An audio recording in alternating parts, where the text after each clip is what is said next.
Are female police officers of various sorts worse than the male ones? That was a question asked of me in a comment under a recent video. I'll give you a couple of theories of my own about that. I'm Graniopteryx.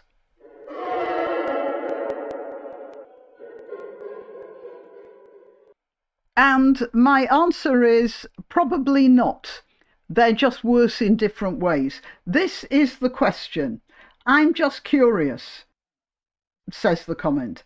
I know there must be male police officers that misinterpret and make up law, use threats with unnecessary and excessive excitement. Maybe incitement there. On top of which, being so unprofessional, disrespectful and rude to the people they are supposed to serve. Why is it that so many female police officers have been observed recently indulging in these behaviours? I would love your views on this. Yeah, well, just off the top of my head, we have the lesbian Nana, a police officer, who went completely hysterical when an autistic and mentally underdeveloped child said that this woman resembled her lesbian grandmother. And then we have that British transport policewoman harassing Dr. Kavanagh over the piano in, it's not Paddington Station, it's the other one, St Pancras, right. And then we had a recent one where a volunteer policewoman told a gospel singer that she wasn't allowed to sing gospel songs outside church grounds. And then the last video I made was about an incident involving dog urine. Now, I don't know whether the female who was shouting at the dog walker was actually a police officer of any sort, but she was certainly backed up by a special constable, or whatever they're called now, a community police safety thingy, whatever, and he threatened the dog walker with arrest on her behalf. So again, he was backing up this hysterical woman and whatever rank she held. So what is going on here? Well, I made a few notes, and I'll start with the fact that whereas females shout and hector, males will simply use violence. And this is a big difference, because you can stand there videoing a woman screaming at somebody in a hysterical, impotent rage, whereas a quick bit of arm wrestling and off is not quite so photogenic.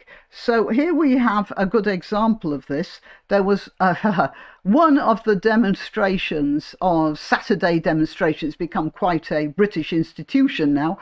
An Iranian protester held up this sign, "Do you agree Hamas is a terrorist organisation?" and received some brickbats from the demonstrators. And then the police stepped in. Did they stop the demonstrators? No.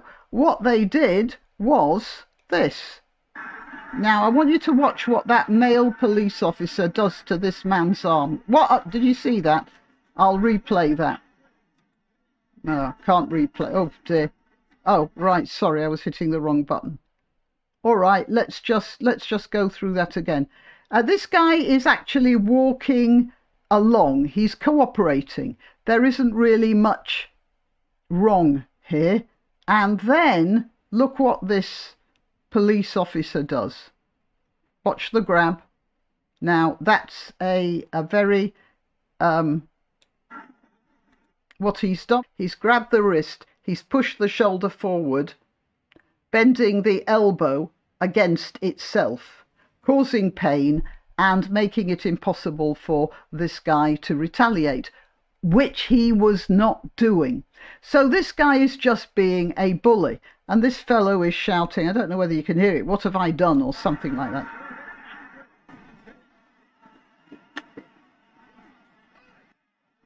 Why? Okay, so that's what a male police officer would do. A female would have a lot more trouble doing that and would probably resort to bellowing in the face of the demonstrator. It looks worse, but it isn't any worse. It just looks worse. So that is one possible difference, in which I'm saying that the females are probably as bad as the males, but not worse. They're just doing things differently. And we have to also factor in the possibility that when women are shouting at men in that way, it's because they're frightened. And they don't want to lose control of the situation, and they're worried that they are. That is two possibilities. And then we have the third and the most important one, and that's quality. You see, it's my belief that the police authorities are conscripting, taking in people, recruits who are substandard. And I'll give you a great example of that in this. Met police officer found guilty of multiple rapes and kidnap. This didn't happen after he became a police officer. It was before. A former Metropolitan Police officer who was allowed to join the force after previously being accused of child rape has been convicted of carrying out multiple sex attacks. So now, why do you think they chose this guy after he'd been accused of interfering with children? I think the answer is staring you in the face. Now, I'm not saying that a man of Afro-Caribbean heritage cannot make a good police officer. Quite the contrary. But in their helter-skelter rush to employ more ethnic minorities, the standards are being completely ditched. And that's what's going on there. Now, when you get somebody of low standard, there are several things that can go wrong. And one of the important things to remember is the Stanford prison experiment. I don't have it here. I'll get it up on Wikipedia. The Stanford prison experiment was a situation where a psychology professor in Stanford divided two groups of students, young men, into prisoners and prison officers. They gave the prison officers uniforms, and the only caveat they said, you mustn't make physical contact with the prisoners.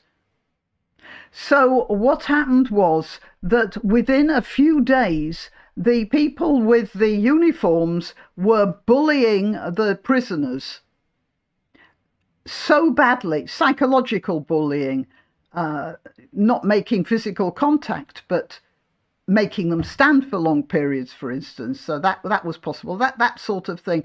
A lot of psychological torture that was so bad that when an independent researcher came in and saw what was going on, she told the professor that the situation was getting dangerous, and he closed the 2-week experiment down within 6 days. 6 days it lasted. And it left the people who were involved in it with permanent psychological problems. Now, what was going on there? Well, the fact is, those guys were given uniforms and put in authority without proper training. And they were random people as well. I'm not sure how psychologically stable all of them were. And that's the problem. It was a bad experiment because the people who had been the prison officers were not given the months of training that being a prison officer should require. And also being a policeman. So you get substandard recruits and then you don't train them properly. You give them a lot of wokery but no proper training. And the result is